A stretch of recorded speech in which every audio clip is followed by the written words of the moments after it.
Right now, countries all over the world, from Poland to Argentina, are at this massive turning point.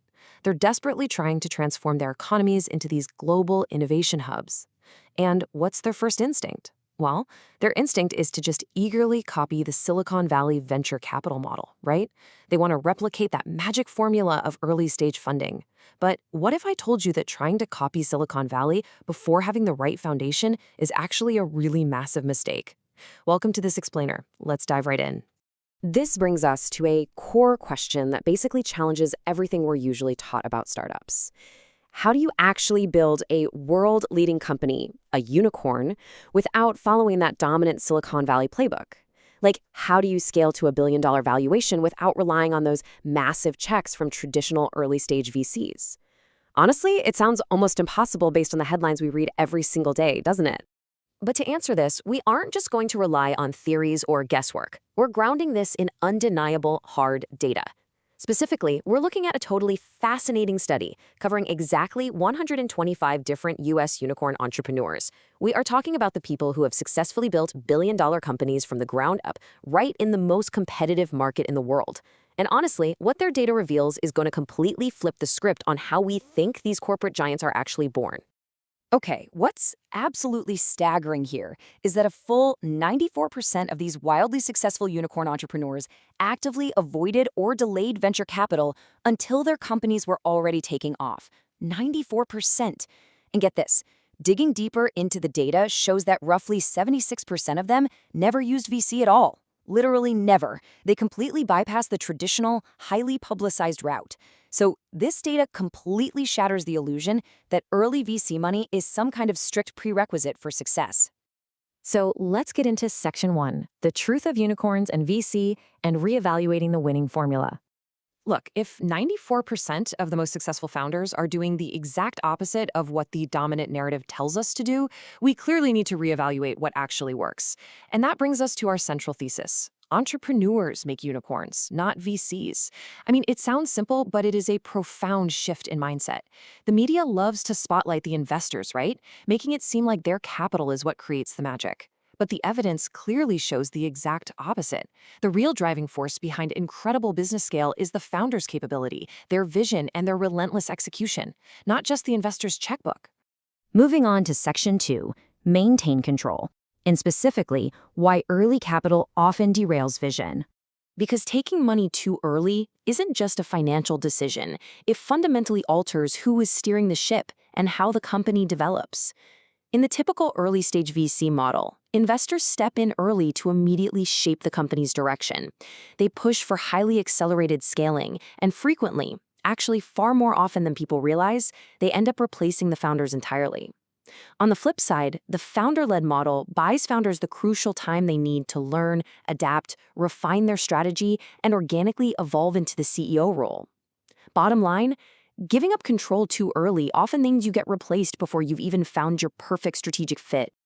And I want to be super clear here. This isn't just a strategy for bootstrappers outside of major tech hubs.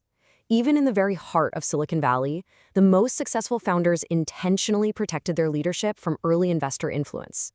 Take Mark Zuckerberg, for example. He specifically designed Facebook's control structures to ensure that investors could not dictate the company's leadership or its long-term direction. He understood right from the start that maintaining control was the absolute prerequisite to executing his massive vision. Which leads us perfectly into Section 3, strategy and skills over funds. We need to talk about avoiding the capital-first trap. It is incredibly dangerous to adopt the mechanics of funding without having a rock-solid business foundation in place first. You see, the Silicon Valley model relies on a highly unique environment. We're talking extremely thick capital markets, incredibly dense talent networks, and a very high cultural tolerance for failure. But contrast that with the rest of the world. In places like Poland or Argentina, there's developing access to capital, much more dispersed talent pools, and a generally lower appetite for risk. You simply cannot blindly export the Silicon Valley playbook to these other global ecosystems and expect it to work. The underlying soil is completely different. And honestly, when you try to force that playbook where it doesn't belong, you fall into a very dangerous trap. Adopting specific financial tools like safe contracts, which, are incredibly popular in Silicon Valley, without considering local strategic implications or exit options can easily turn what might have been a successful venture into a total failure. If you use these financial tools prematurely without a clear strategy tailored to your specific environment, it hurts both the founders and the investors. Capital applied before strategy is just a really, really expensive mistake. So if it's not just about securing that early capital, what is it actually about? Well, true success rests on a specific foundation. Unicorns are built upon identifying, expanding market demand, navigating competitive structures that are still forming, and securing early strategic positioning. Capital alone is absolutely not enough. You have to have the entrepreneurial skill to find that sweet spot in a shifting market and the discipline to position yourself to dominate it way before you pour fuel on the fire. And to prove this isn't just some American software phenomenon, look at Aliko Dangote. He built immense industrial capacity within a highly import-dependent market in Africa. Or consider Gaston Tartuda, who completely bootstrapped and scaled a massive global digital platform entirely outside of the Silicon Valley bubble. So what do they have in common? Legendary scale starts with incredible discipline. It starts with identifying exactly where value is created and executing with sharp strategic insight. It does not start with a massive influx of early venture capital. All right, Section 4, a new shape for ecosystems. Going from chasing capital to building capability. This right here is what policymakers, educators, and ecosystem builders around the world actually need to focus on if they want to cultivate true global success. We need to recognize a stark contrast in ecosystem design. Top-down ecosystems try to allocate capital based on early signals, which, let's be honest, is mostly just advanced guessing based on who has the flashiest pitch deck. But the winning ticket? That's the bottom-up ecosystem. This model focuses on nurturing capable entrepreneurs who prove their potential through actual grinded-out business execution rather than just a pitch.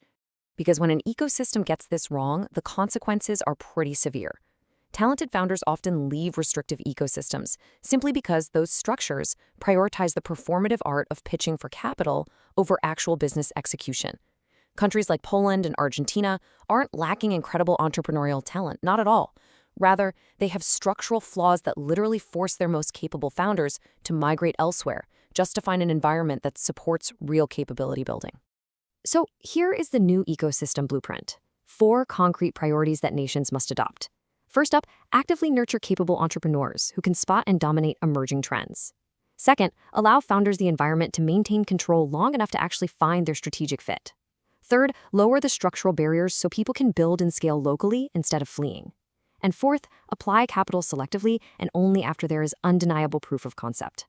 If nations adopt this blueprint, they can finally stop desperately chasing capital and start generating it on their own terms.